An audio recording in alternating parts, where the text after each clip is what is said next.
श्री त्रिलोक चंद छाबड़ा। यह मेरे भारत की छोटी सी एक झांकी है। अभी तो जमीन में नींव भरी है, शीश महल तो बाकी है। मिशन आर्थिक आजादी के जनक श्री त्रिलोक चंद छाबड़ा जी का जन्म सन 1957 में राजस्थान के अजमेर जिले के एक छोटे से गांव नानसी में हुआ। पिता मोहनलाल जी गांव में एक छोटा सा जनरल स्टोर चलाते थे। माता धापू देवी गृहिणी थी।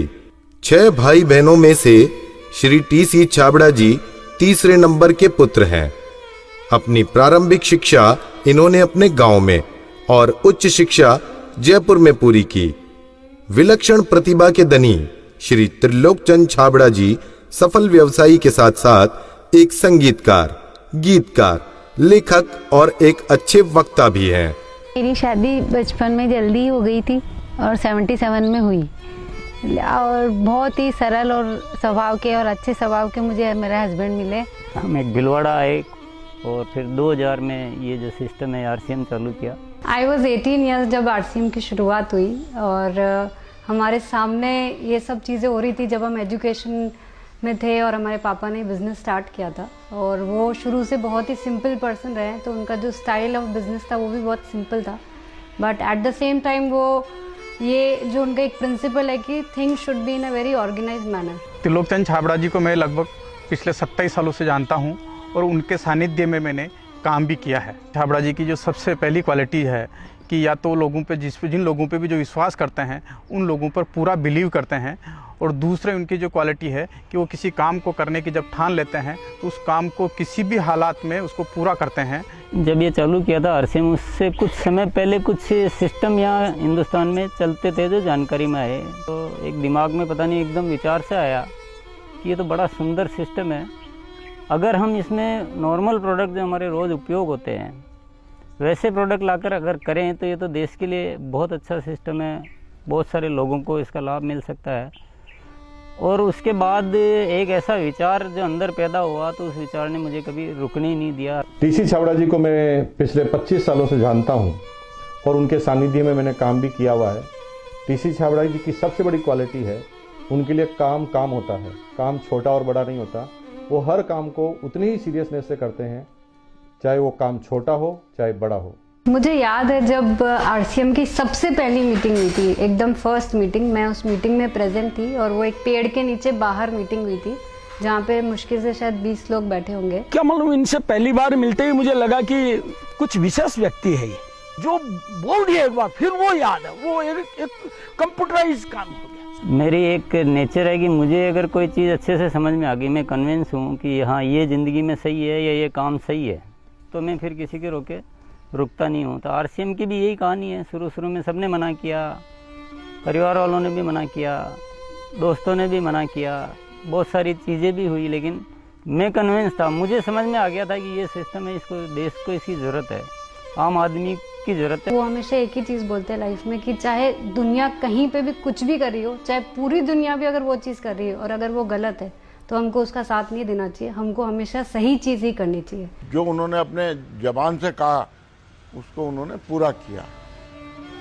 जबान के सच्चे ये उनमें मानता है। MLM के नाम पर ज़्यादातर कंपनियां कुछ महंगे प्रोडक्ट लाती है उसमें और ज़्यादा कुछ उसमें से बांटने की कोशिश करती है, और हम आरसीएम में ऐसे क्यों प्रोडक्ट लाते हैं जो बहुत कम रेट में होते हैं। बहुत ज़्यादा इधर कुछ चीज़ों को हाई फाई करना या कुछ बहुत ज़्यादा हर कहीं खर्च कर देना, तो मेरे को कुछ महंगी चीज़ खरीदना पसंद नहीं है लाइफ में।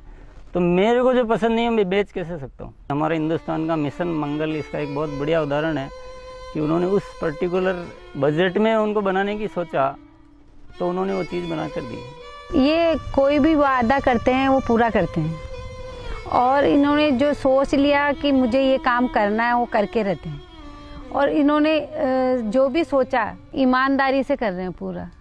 बहुत सारी चुनौतियाँ आई इस काम को करते हुए।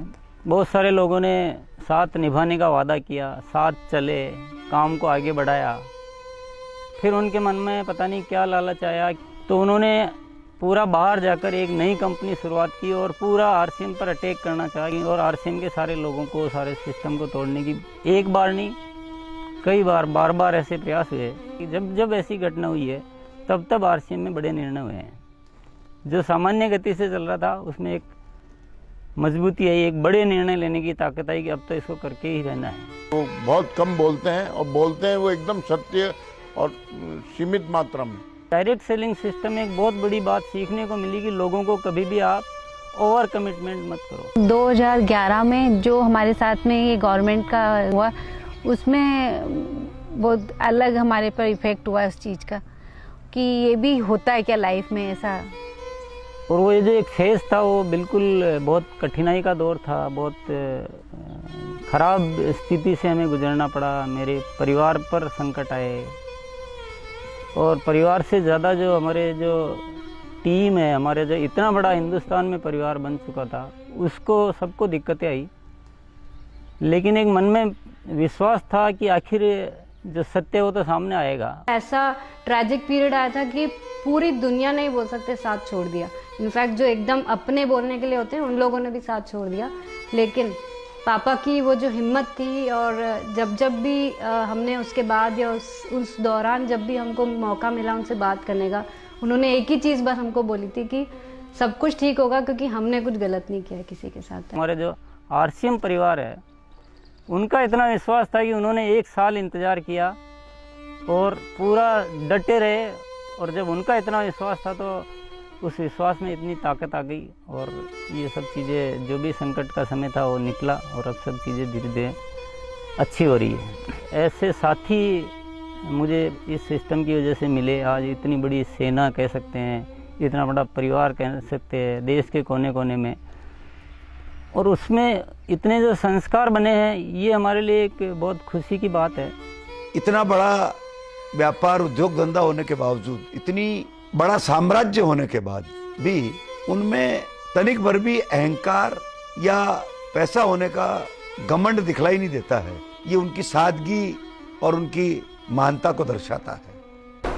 मुझे मेरे फादर इन लॉ की एक क्वालिटी सबसे अच्छी लगती है कि वो आज इतना बड़ा बिजनेस करने के बावजूद भी वो इतने डाउन टू अर्थ है कि किसी को भी विश्वास नहीं होता जब मैं उन्हें उनकी बातें, उनके किस्से सुनाती हूँ।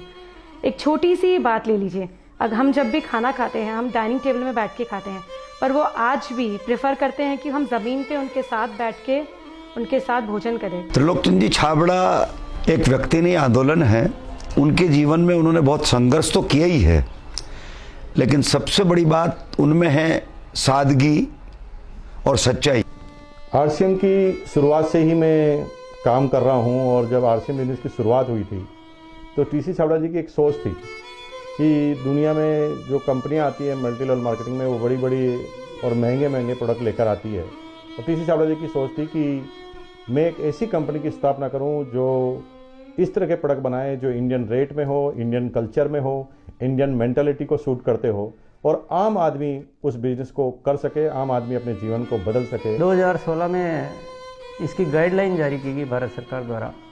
उसके बाद से इसमें काफ़ी स्पष्टता आ चुकी है। उसके बाद हमने पूरे सिस्टम सेट किए, हमने पूरे टेक्नीशियंस सेट किए, हमने लेबोरेटरी सेट की और इतना बड़ा सेटअप हो चुका है कि आज हमारे आरसीएम की प्रोडक्ट रेंज में करीब 400 प्रोडक्ट शामिल हो चुके हैं और आगे ये श्रृंखला चालू है। आरसीएम क्यों अपनी ओन मैन्युफैक्चरिंग इकाइयाँ स्थापित करता है या अपना सेटअप क्यों लगाता है, इसके पीछे जो मुख्य कारण है कि आरसीएम ने अपने प्रोडक्ट डेवलपमेंट में 4 कमिटमेंट कर रखे हैं कि ये चारों चीज़ें हमेशा रहेगी। पहली चीज़ है प्रोडक्ट उपयोगी होंगे, दूसरा स्वास्थ्य के लिए अच्छे होंगे, क्वालिटी नंबर 1 होगी और रेट बहुत रीजनेबल होगी।